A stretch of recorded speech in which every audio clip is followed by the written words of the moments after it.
Welcome to Pulling Focus, a podcast about movies and filmmaking brought to you by Skyline Indie Film Fest and thescenesnobs.com in Winchester, Virginia. Here are your hosts, Brian Patrick and Mick Manhattan. Hello and welcome everybody to the Pulling Focus podcast. My name is Brian Patrick. I'm one of your co-hosts.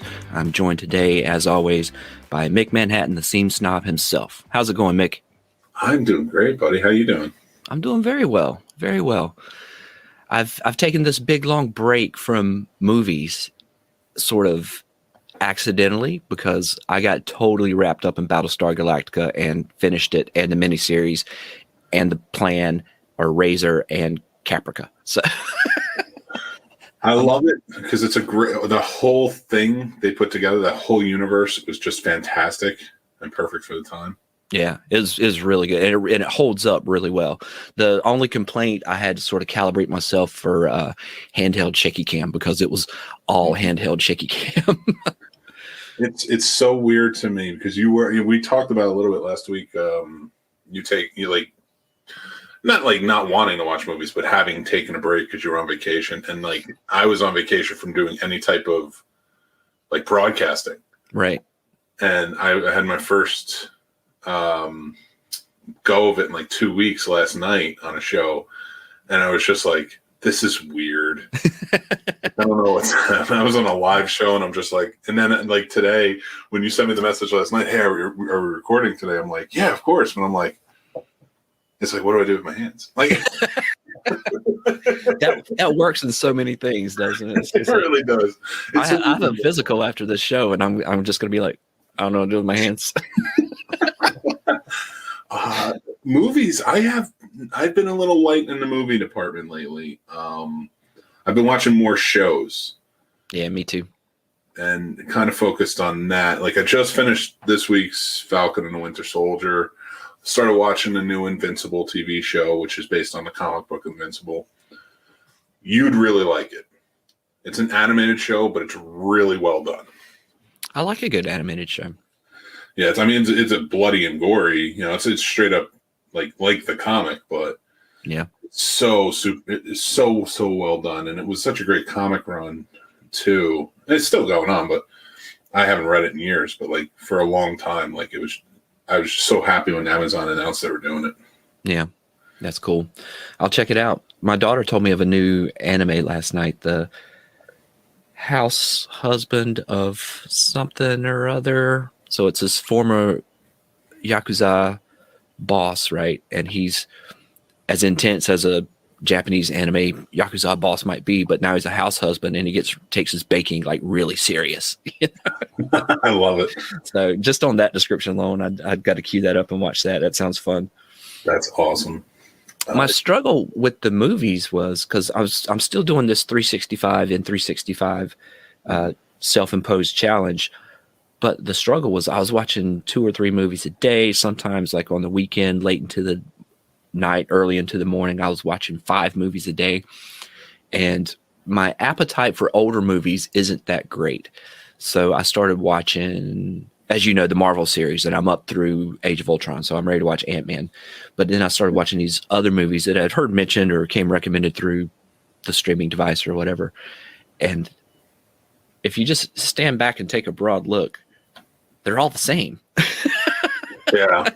It was like, oh, well, I wonder what's going to happen next. Oh, exactly. Of course, that's going to happen next. And it just got a little too prosaic, I guess. So I wanted to go back to something sort of cleans the palate. And that's why I did Battlestar Galactica, because 1, I knew I liked it. 2, it had been about 4 years since I watched it last. And I don't think I even finished it the last time. I just started up because I have the DVDs, you know. But then I found it on Peacock in a very high resolution, which was quite nice. I mean, I need to go back and do a rewatch Battlestar because they just did such a fantastic job with that whole world. Because I mean, you know, anybody who watched the original series, like it was actually a really well done, well produced TV show for the time. You watch it now and you're like, all right, it's a little much, but it's still, you know, yeah. And they had a cool story, a cool idea behind it, which transferred over into the remake. But with the remake, they've added so many layers, especially to the characters, that you're like, it's just amazing what they're doing. Yeah, it's really good. Really, really good. I love it. I'm definitely excited to hear about some of the movies you watched and what you thought. Yeah, so I went away for a week, and I finished Battlestar Galactica when I got back. And my daughter, again, she said, have you seen this documentary called Seaspiracy on Netflix? I said, no, hadn't heard of it. So I watched it. So, like, the sad part of it is if the documentary is accurate, is like there's no sustainable commercial fishing, and farm raised fish is worse than like wild netting or whatever. It's just it's all gross. It's all harmful. It all like just slaughters dolphins and whales and sharks and turtles, by the thousands. So, there's this cove in Japan every year where they like herd in these dolphins and they slaughter them, and it's brutal, right? And it's just terrible. That's nothing. That's nothing compared to one long net of a commercial fisher. Like they pull in dozens of dolphins, sometimes hundreds of sharks, dozens and dozens of turtles, and then and all the captain has to do is say, no, we didn't kill any dolphins, sharks, or turtles. And they get the little check mark on their little can of tuna that says it's, sustainable. There's no regulation. I was so bummed. And I wanted sushi so bad that day. And now I can't eat sushi. Yeah. It's so weird to me.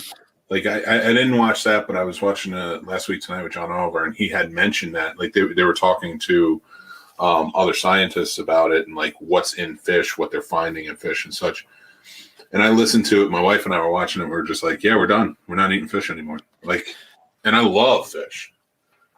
I don't eat a ton of fish. Fish doesn't satisfy me, but I do love sushi a lot.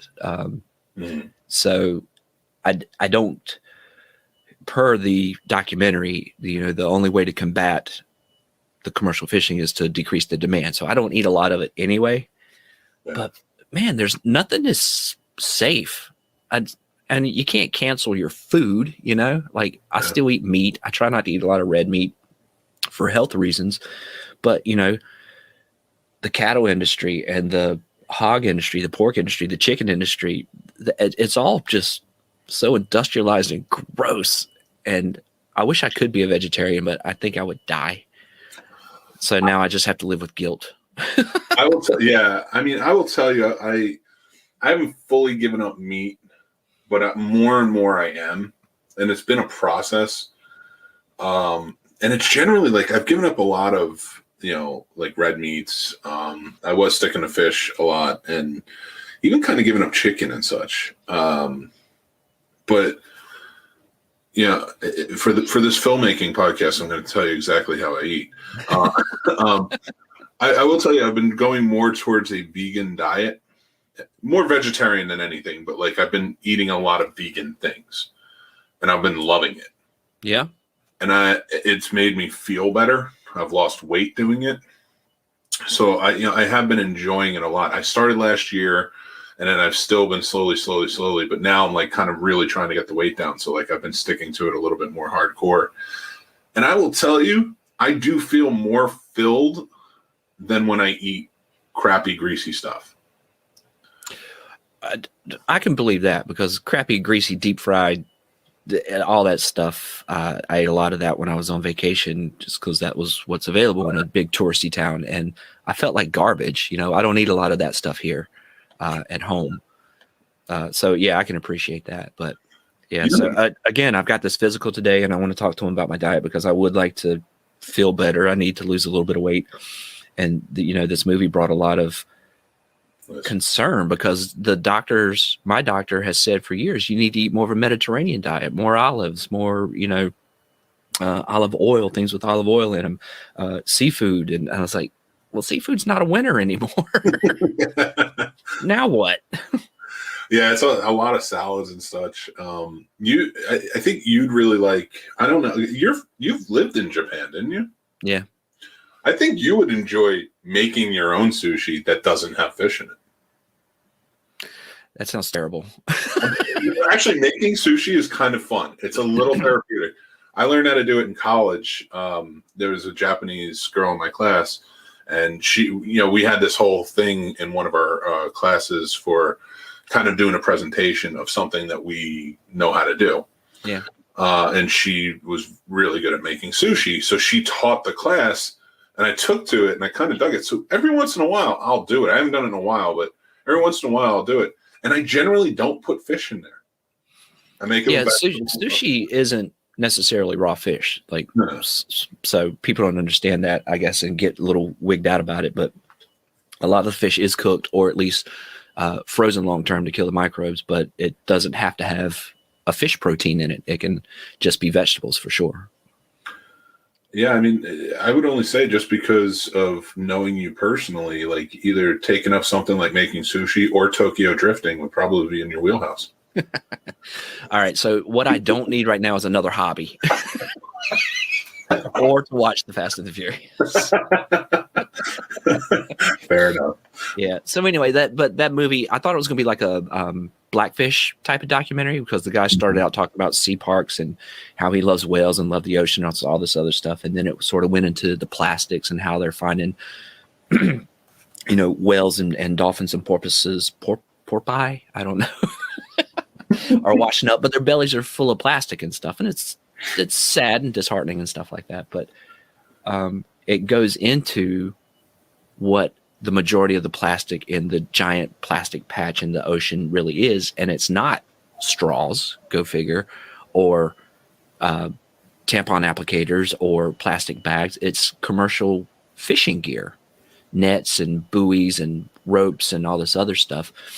And so then he gets into commercial fishing. That's like the entree into that segment of the documentary.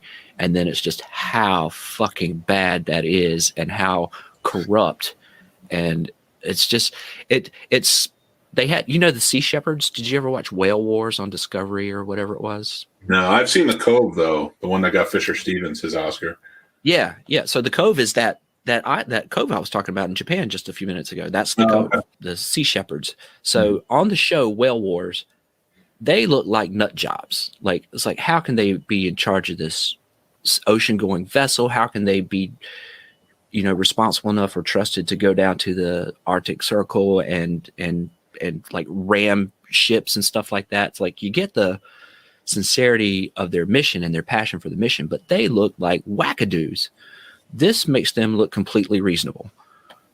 It presents them in a whole different light of how they do and what they do and stuff like that. And it wasn't sensationalized like Whale Wars was.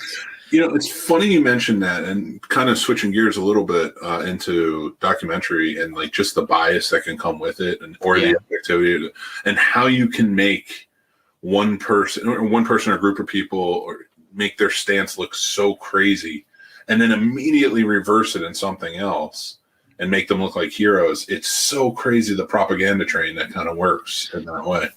And it does work, and people take what they see and hear for gospel. Like I said, if in the beginning, like if this documentary is accurate, how can you eat fish? How can you support that?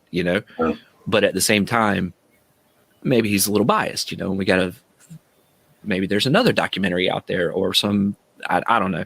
It's hard to get all the sources, and he tried. I don't think he's a professional filmmaker until now, but he would go to these places like their offices, headquarters or whatnot, and say, "Hey, I'm here. I want to talk about the giant garbage patch and how you're contributing to it." And they'd be like, "Yeah, we're not talking to you." Like he could have done that better, Yeah. and maybe engaged in a little conversation. But documentaries are tough. It's hard to. You have to take a lot on faith that it's not the filmmaker's editorial. You know what I mean?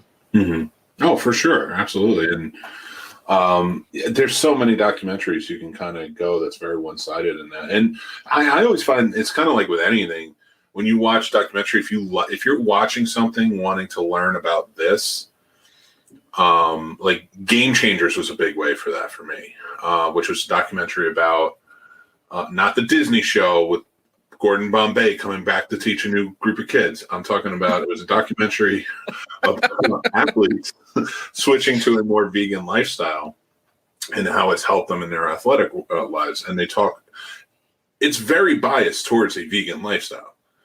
And I know that, And when I watched it, I was like, okay, we have to watch when this guy who's directing this is pushing a little too hard towards his agenda.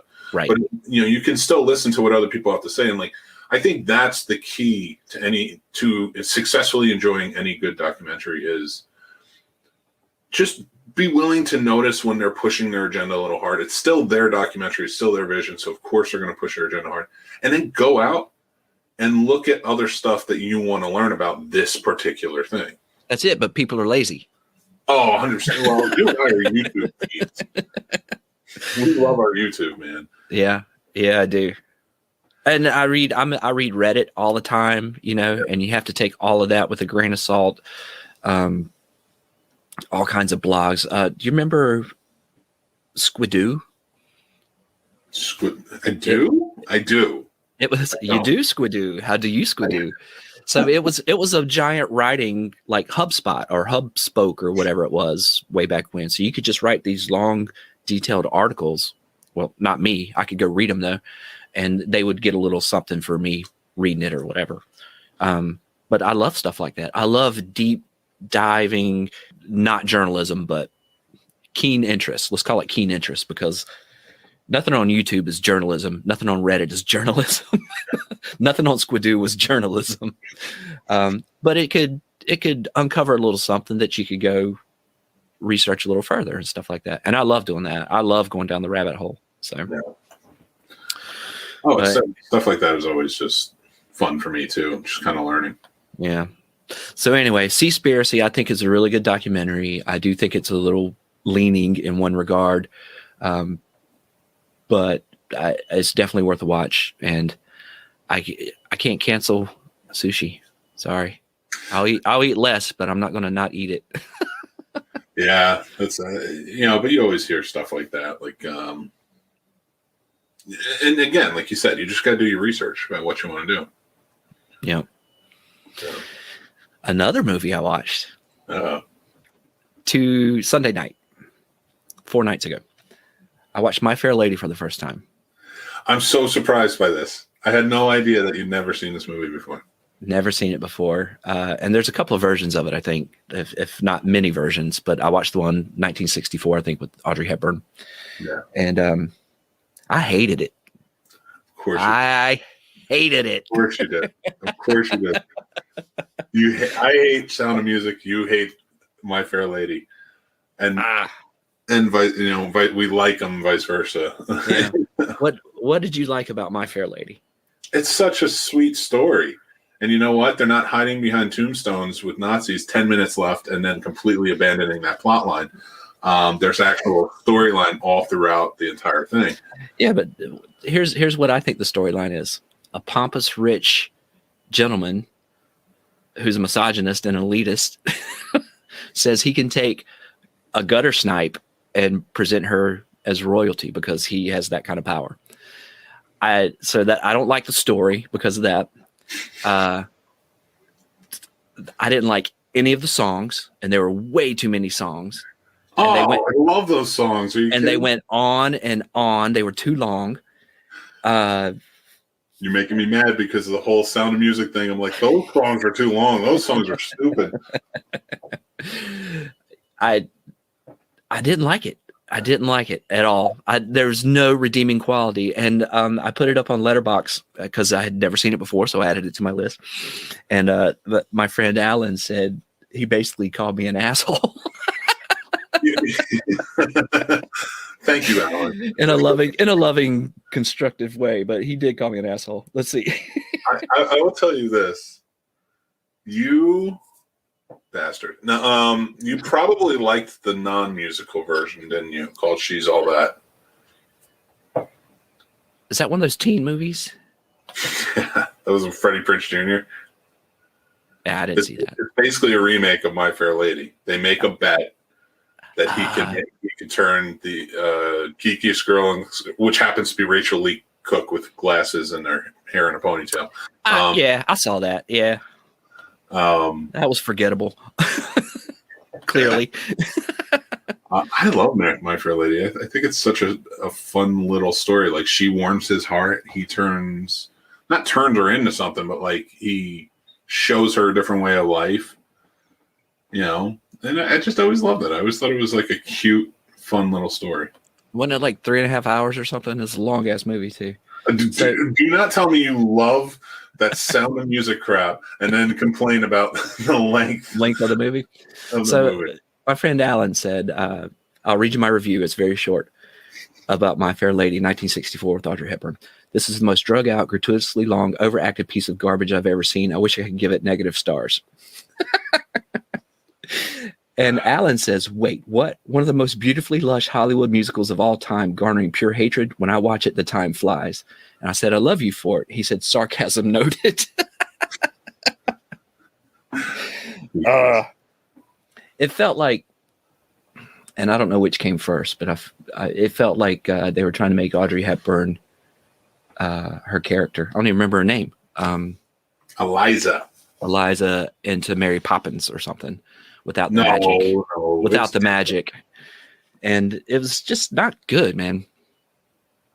Oh, I love that movie. I want to see your excuse of it's not good. No, your opinion is not valid. I want to see Mystery Science Theater 3000 watch My Fair Lady and just rip it to shit. That would be funny. That would be really good. They'd get a lot more out of Sound of Music though. Maybe. But isn't it weird? I mean, because musicals are fucking stupid, generally speaking, anyway. Like musicals where the not movies with songs in them, but musicals, so where the dialogue turns into song and the plot is conveyed through song. That's a weird concept anyway. So I'm always surprised when I do like one, but I like many of them. But some of them I just hate, like My Fair Lady. I mean, I almost want to say fair because I know so many people love Sound of Music, but I know how bad Sound of Music is. And it's just kind of like, you know, you're just all wrong. Look, the songs are better in Sound of Music than My Fair Lady. The singers are better singers than in My Fair Lady. And yeah, it just wins. It's tops. Listen. He's so mad. Oh, if this was video, you guys would love Mick's face right now. He's so disgusted with me. So, oh my God. All right. The Sound of Me. All right. I can't take anything away from Julie Andrews. She's so beautiful. She has a beautiful voice. She's just pleasant in every movie. So I can't really take it away from her. You know what I'm saying? Mm-hmm. And I don't think she ruined in any way the Sound of Music. The Sound of Music was just bad, and she just happened to be in it. I feel bad for her. Oh, I love it. I will. It's the plot, right? The plot is what drives you nuts, right? It's just like you took the most interesting element of the story and said, we're going to cut it off and make this the end. And it's like, what? Why? People want to see this part. And they were like, no. People want to see this weird little German Nazi boy hitting on this little girl saying, hey, you're going to be 18 soon, or 16 going on 17 or whatever. So I'm going to roll in the hay with you. And then they want to see this old curmudgeon-y, not even old, like he wasn't even that old. He just acted old. This curmudgeon-y widow or widower start to bang the nanny. Well, he fell in love with her first. Nah. Don't give me all that. He was like the nanny. This was a Jude Law situation if I ever saw one. Oh boy. Anyway, well, we could bitch about or go on about and gloat about the Sound of Music forever. But have you seen King Kong versus Godzilla yet? I most certainly have. Thoughts? I loved it because I knew what I was getting when I got into it. I was getting Godzilla fighting King Kong. And I'm not going to put out any spoilers just in case people haven't seen it. But that end, the add-on to the end, to the movie, the final fight sequence, I will say. That's the only like spoiler I'll give. The final fight sequence. Mm-hmm. I'm in, man. I loved it. I was like, this is amazing. I'm all for it. Yeah, it was. I did not have high hopes, and it's pretty major plot holes, but it was fun. It was fun to watch. I watched it loud. I watched it at home, sadly, but I watched it loud in a dark room on the biggest TV I have, and it was fun. I think Kong looks amazing. Kong Skull Island, and this, he looks amazing. Like the CGI with his hair moving and water falling off of him, and all the different things that happen. It looks so good.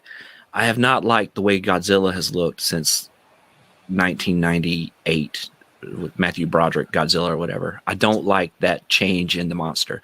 I know he can't be in the rubber suit anymore, but I just don't like how Godzilla looks anymore for a long time now.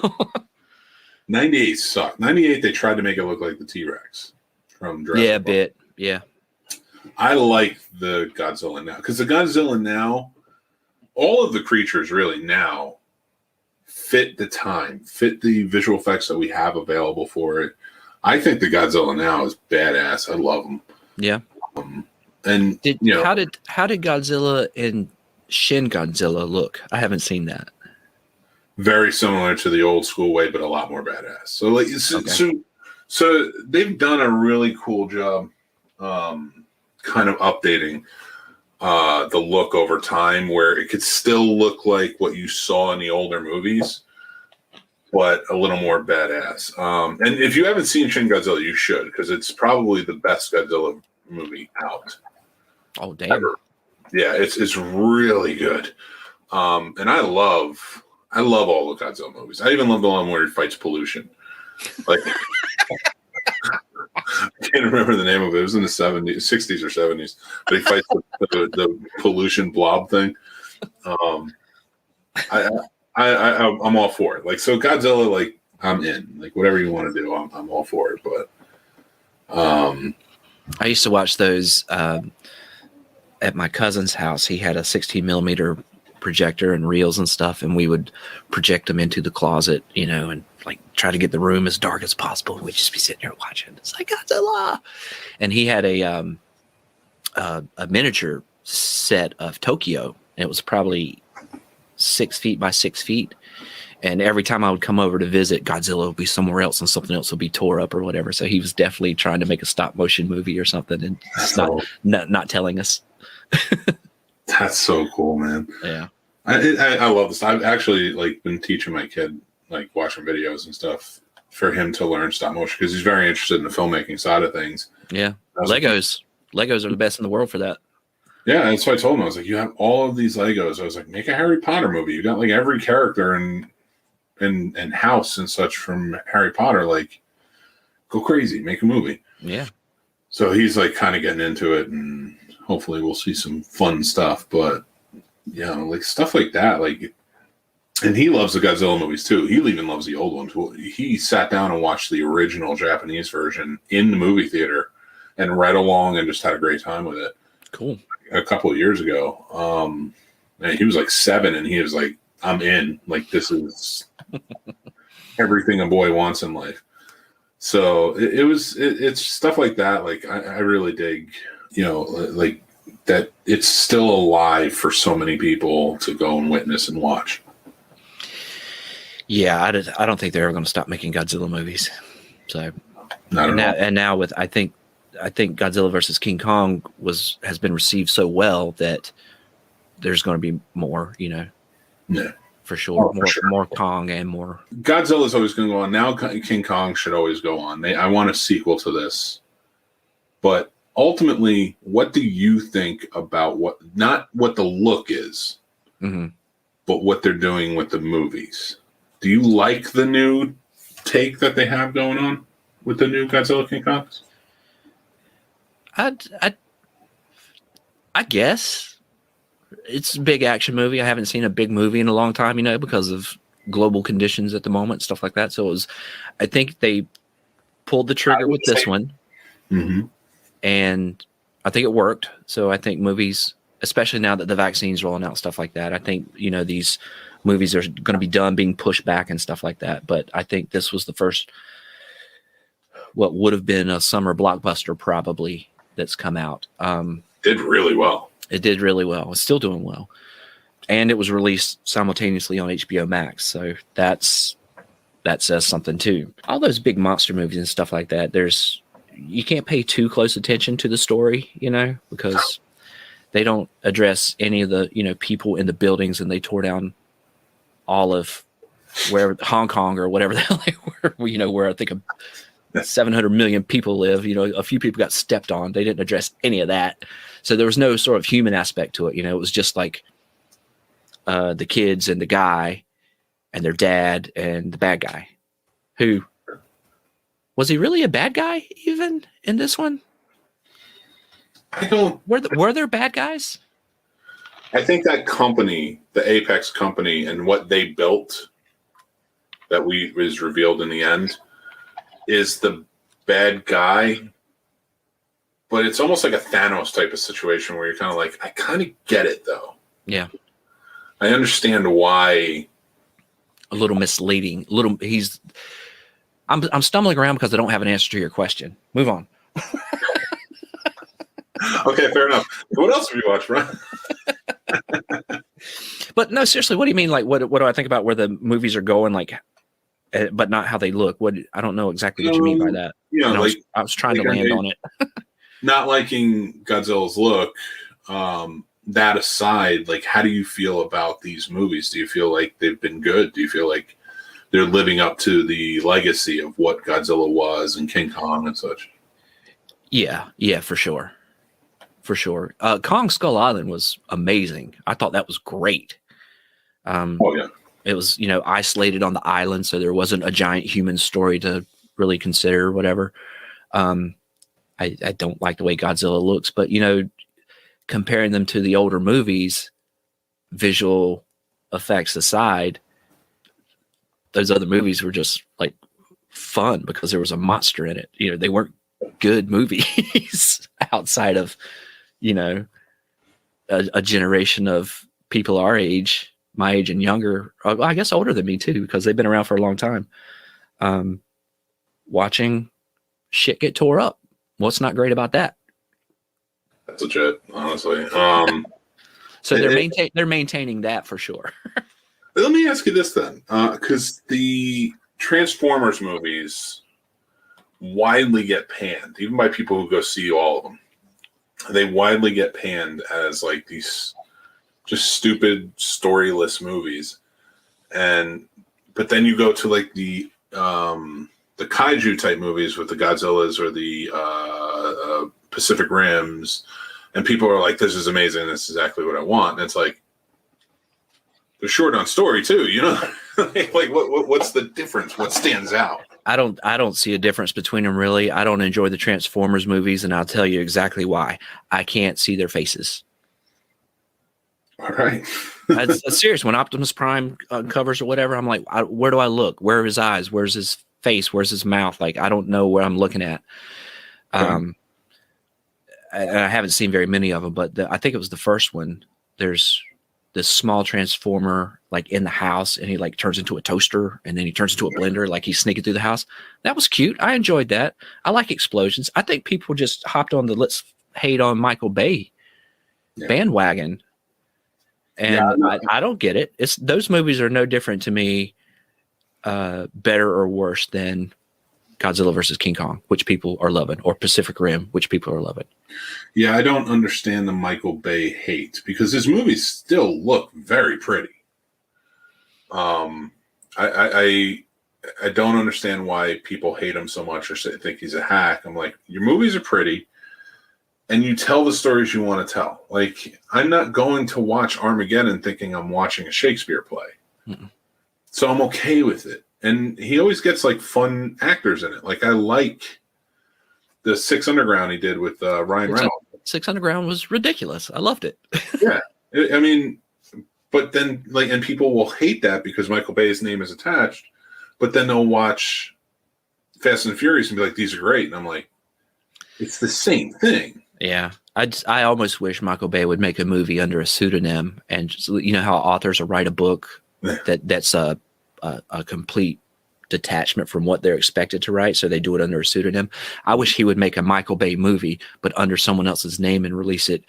And I just would hope that it would be just loved and, you know, so much better than Michael Bay. This is amazing.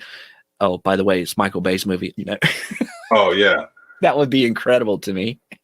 just troll everybody. It would be fantastic. They did that in the wine industry. Have you ever seen Bottle Shock?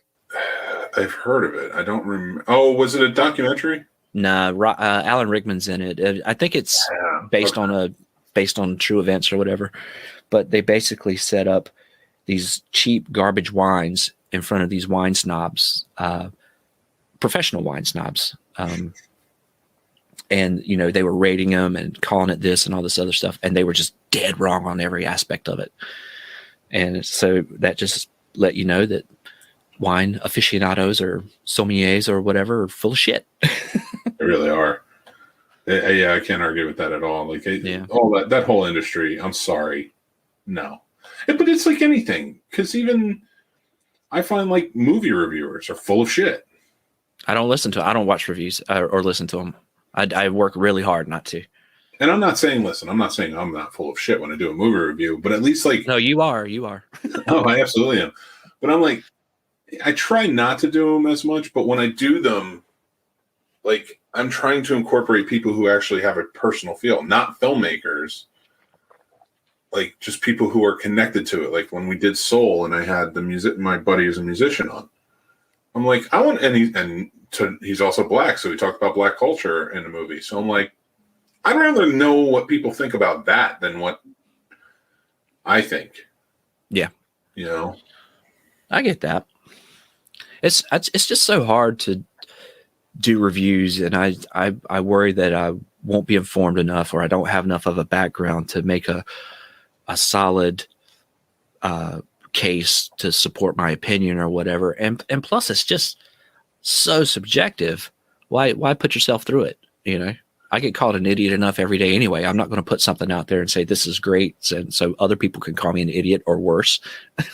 I don't need that in my life. Says the guy who runs a international film festival. Yeah, I said people call me an idiot every day. So. Listen, you put on a great film festival, and I've seen great movies from it.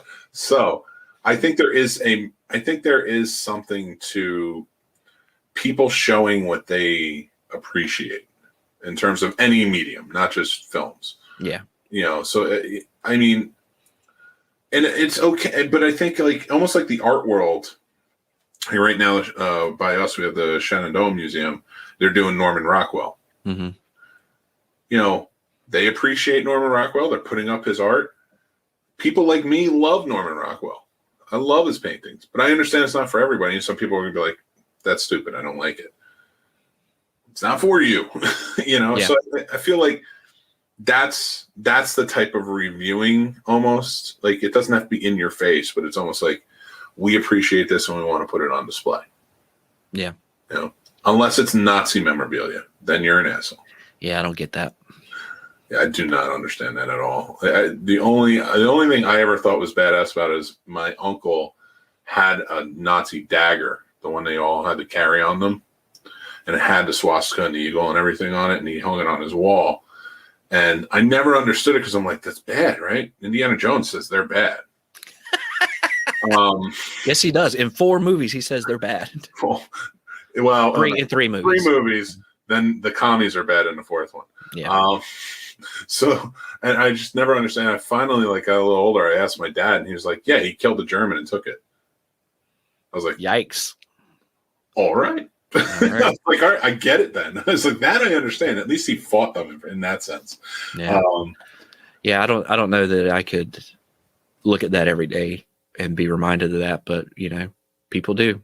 I mean, yeah. And I'm not passing judgment on anybody. I was in Japan with this guy, my roommate, Corporal Riziki, and he had pictures of, how can I say this delicately, fallen Japanese soldiers that his grandfather took when he fought in the Pacific. And I was just like, how can you look at that every day? I don't get it. And he's like, well, my grandfather fought for his life. I was like, yeah, but this is sort of like trophy wielding, you know. That was just my personal thought on it.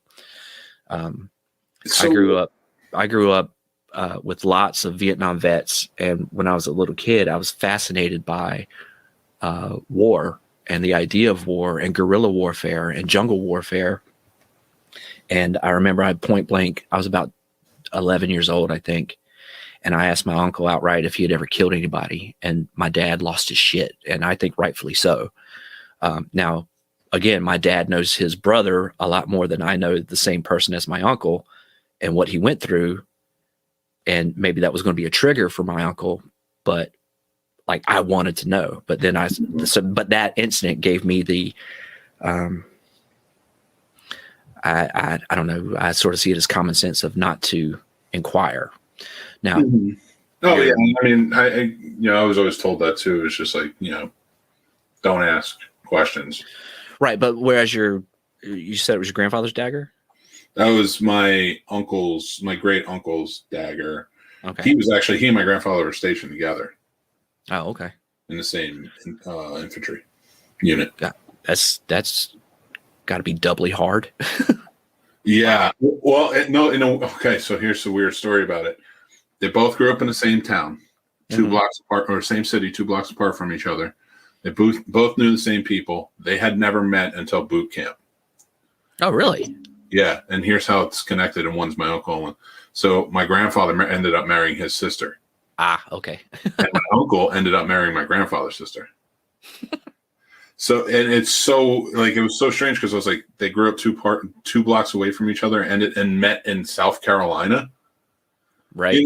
Like in boot camp. And weird. So weird. And they went all through like in the same unit, everything all the way through, until they were both hurt.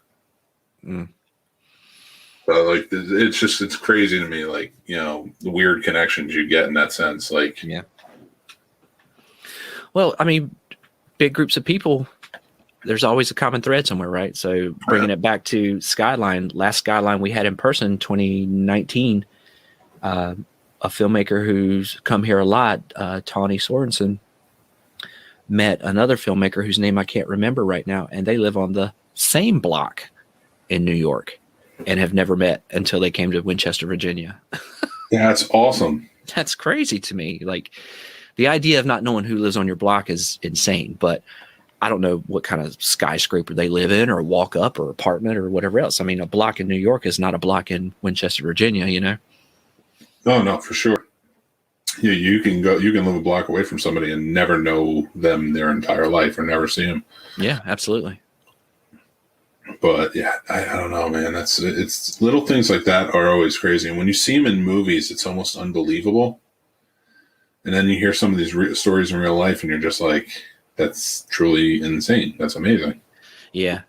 I do sort of cast doubt on things in movies, like romantic meet cutes that happen and they live in the same building and I've just always taken the stairs, but now I sprained my ankle, so I have to take the elevator and I meet this person, that kind of stuff. I was like, come on, what a stretch, right? Shit happens. The shit happens. It does. But you know what movie I thought did it really well? Serendipity. Yeah. When they I'm a sucker for a rom-com. I love Serendipity. I love it. But the fact that like she said it too, and she was like, "Here's my number," wrote it on the bill, bought something, and now it's out in the universe. And then or she wrote her number on his book or whatever, and sold it. And just to come back around, I was like, it's really well done in my opinion. I thought that was. Whereas sometimes you get these rom-coms and you're just kind of like, really? Come on. Like, how are they meeting? Like stuff like that. Like, I think it makes rom-coms even better. Like the When Harry Met Sally. The fact that they kept meeting, but it was that first encounter of they were thrust together to drive together and hated each other. That, most people are like, they wouldn't keep meeting in real life. Just be like, no, they might cross paths, but they know who each other are now. Right. And they left such an impression on each other. It made the movie that much better Yeah, I agree with that. And I think there are, I don't know that I believe in love at first sight per se, but I think you do meet people that make an impression. And then I think there's almost like a gravity between those two individuals at that point. Mhm. You know, I've had that experience, and, you know, romantically and platonically. And it's like when you meet somebody, I guess the best way to sort of summarize is like you get a crush on them, whether it's romantic or platonic. You know, you want to spend more time with that person because they make you laugh, or they made you laugh, or vice versa. Mm-hmm. It happens. So yeah, I think you can do just about anything in a romantic comedy for a meet cute, and it's almost always plausible. Yeah, if you think about it for a second. Like sometimes it's ridiculous. I 100% believe in love at first sight. Now, transferring that to movies, and saying, you know, like you get, all right, here's the weird. I do believe in love at first sight. I do believe that you can see somebody and completely fall in love if they're your right person. I'm not saying a soulmate. I'm just saying if they're that person for you that you see and you're like, that's it for me. They don't do it well in movies. And that's why I like the type of movies where there's conflict in the beginning, like the Harry Met Sally's, the You've Got Mails, serendipity to an extent. Like, yeah, they really had a great night together, and they left. But she's going, back. Yeah.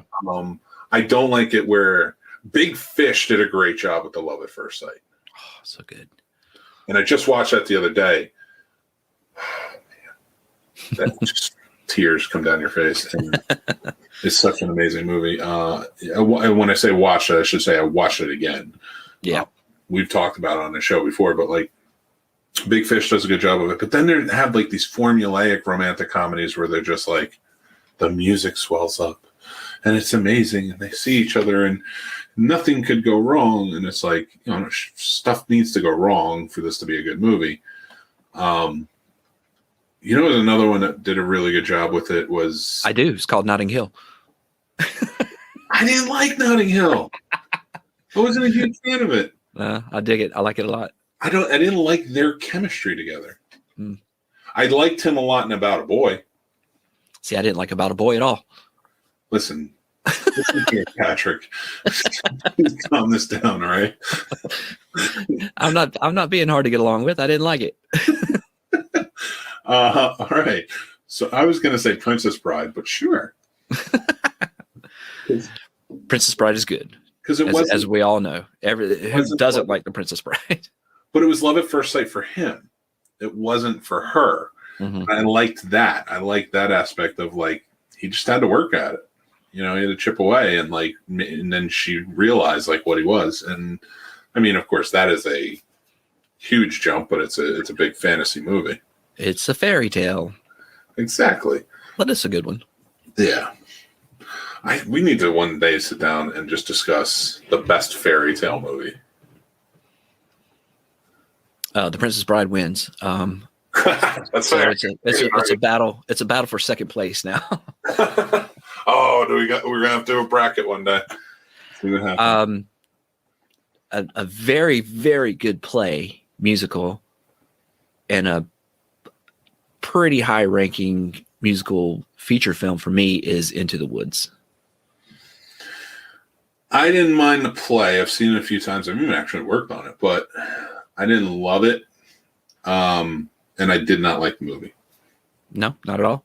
No, I don't know. We're talking about the Meryl Streep, James Corden, Emily Blunt. Yeah. Yep. Because I don't know if they made another version of it. Not that I know of. I just wasn't a huge fan. I do like the stage play though. Yeah. I don't love it, but I do like it. So maybe that's why the movie didn't really work for me. The movie caught me off guard because I did not expect him to do 5 acts. Fair. It's like, oh, it's over. Oh shit, there's a lot more movie left. I know why you liked it. Kendrick is in it. Anna Kendrick. Yeah, she is. You like anything with Anna Kendrick. You're not wrong. All right. Answer me this. Riddle me this, Batman. Uh-huh. what did you think about? How many times have you watched the Cups video? Like on YouTube or whatever? Just in general, or listen to the song? Because if you're such an Anna Kendrick. I saw, so the clip, the kids were doing it before I realized what it was and what it was from. Like it took over middle school. And we used to do this game night at the Winchester Book Gallery, and we had speed stackers or something. Did your kids do speed stackers? Oh, yeah. Yeah. So if you don't know what speed stackers are, I think it's 10 cups, and you stack them in a certain way and unstack them, and then you start and stop a timer. And it's like there's national competitions and global competitions and stuff. Well, they had stopped speed stacking and started doing this rhythmic song stuff, and no one was singing or anything. I'm like, well, that's kind of neat. What's going on here? And then I realized it was from the movie Pitch Perfect. Then I watched Pitch Perfect, and I was like, this is a lot of fun. I love this movie. And then I saw the clip of Anna Kendrick doing that from the movie on YouTube or Facebook or something. I don't know. But then there was an actual music video for it. And I watched that probably 3 times in a row because I thought it was pretty cool how the whole restaurant was doing the cups thing or whatever. But yeah, I mean, it's all the single ladies from Beyonce, you know. That's fair. Which I've watched a million times. Wasn't so much the music video as much as it was her, but I do understand single ladies. Yeah. Have you ever seen the one with Justin Timberlake and Adam Goldberg when they did it with her? No. Watch that version of Single Ladies. All right. It was from Saturday Night Live. It was hysterical. I'll check it out. But, yeah. Have you had any recommendations lately? Are people telling you to watch stuff? No. I've been kind of out of it a little bit lately. You did take that break, the much deserved break, I think. And I didn't watch any movies or anything. Like I've been watching, like I said, I've been keeping up with, Falcon and the Winter Soldier each week. I am watching the new Mighty Ducks show, which I mentioned earlier. I did start that one. And I watched Invincible, which was a new show that came out. But yeah, I've stayed away from movies a little bit. Yeah, someone recommended to me last night Meet the Feebles, and I don't know what that is. Meet the Feebles. That's an old movie. Is it a movie? Yeah, it's a movie. Okay. It's not bad. It's funny. It's just a comedy. She said it was puppets or Muppets or something. I don't think we have the right movie then. We're not talking about the same thing? Meet the Feebles. I don't think that was I don't remember that being. Am I thinking about the right one? Oh, yeah. Oh, I was thinking about the wrong. I was thinking about another one, but I have seen Meet the Feebles. Yeah. I mean, you like Dark Crystal and Labyrinth and such, right? I didn't like Dark Crystal. I don't like Muppets a whole lot. Well, then you probably won't like Meet the Feebles. She said it was crass. I do like Avenue Q because they swear and stuff. Okay. That's fun. She said it was not like Avenue Q, but she said they were inappropriate puppets. I was like, well, I like inappropriate anything. So see, that's fair. I will say that it is that. It is more on par with like I'm trying to think of like things back then that were sort of similar to it. Like the Garbage Pail Kid movie kind of comes to mind. It's a little darker, you know what I mean? Yeah. Okay. I'll check it out. I'll give it a shot. Maybe not. It's probably one I probably will never watch again. Now that I looked at it, I'm like, oh yeah, I have seen that.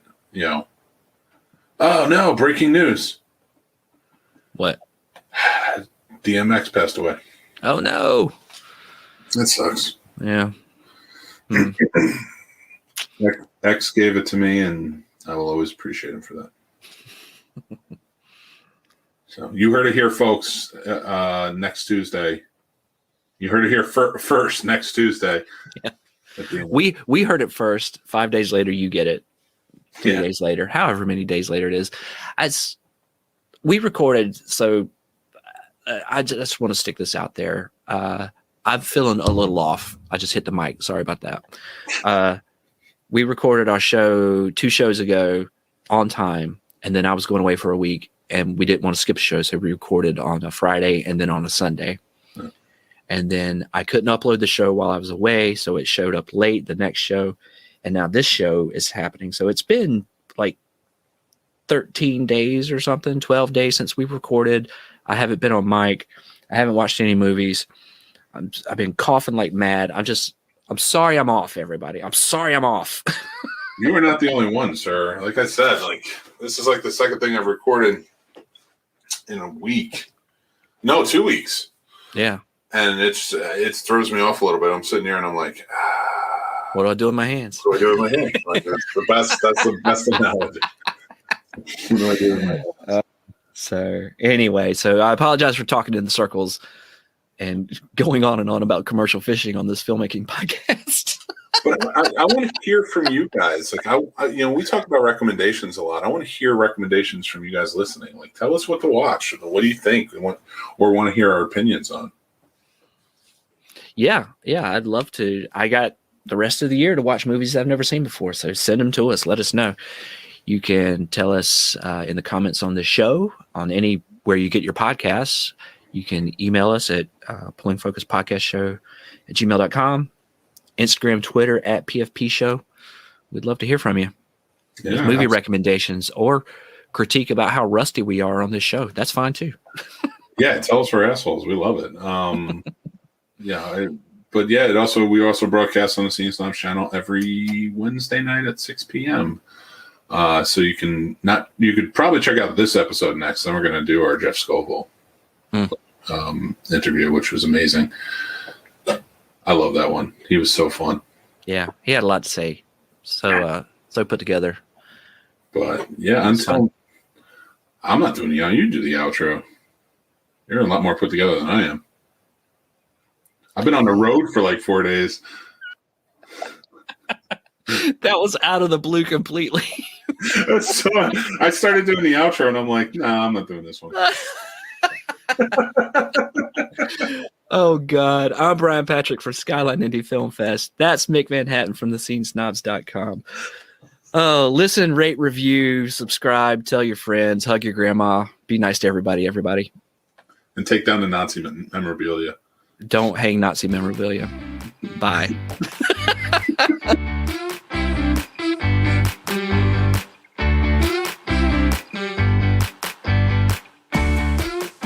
You've been listening to Pulling Focus with Brian Patrick and Mick Manhattan. Follow the show on Twitter and Instagram at Skyline Indie Film FE and at The Scene Snob. Please rate and review the show wherever you get your podcasts. Thanks for listening.